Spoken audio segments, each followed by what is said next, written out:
Mark Reynolds was a 38-year-old construction worker from Ohio, the kind of man who believed strength meant staying silent. Life had been heavy lately.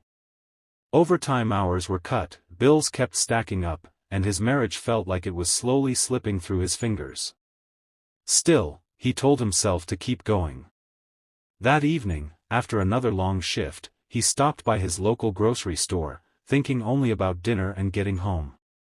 As he walked through the aisles, he noticed a young cashier named Emily. She looked tired, her smile forced, her hands shaking slightly as she scanned items.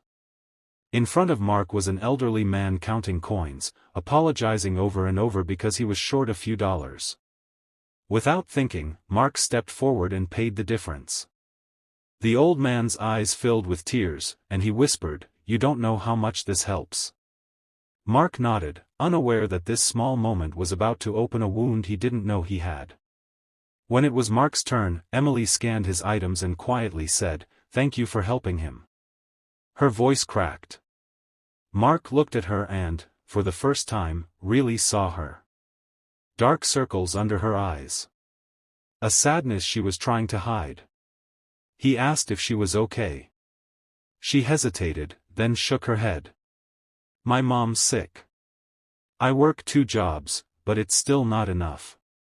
She quickly apologized, embarrassed for saying too much.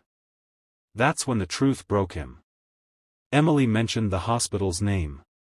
It was the same hospital where Mark's wife worked as a nurse. The same hospital where a patient had recently passed away under heartbreaking circumstances. Emily swallowed hard and said, "She died last week. I just can't afford to take time off." Mark felt the ground disappear beneath him. His wife had come home quiet that night, distant, saying only that she'd had a rough shift. He realized, in that moment, how blind he'd been, not just to Emily's pain, but to his own wife's silent struggles, and to the quiet battles happening all around him every day. Mark paid for his groceries, but he didn't leave. He stepped aside, made a call, and then did something he'd never done before.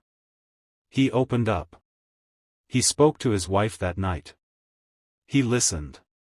Truly listened.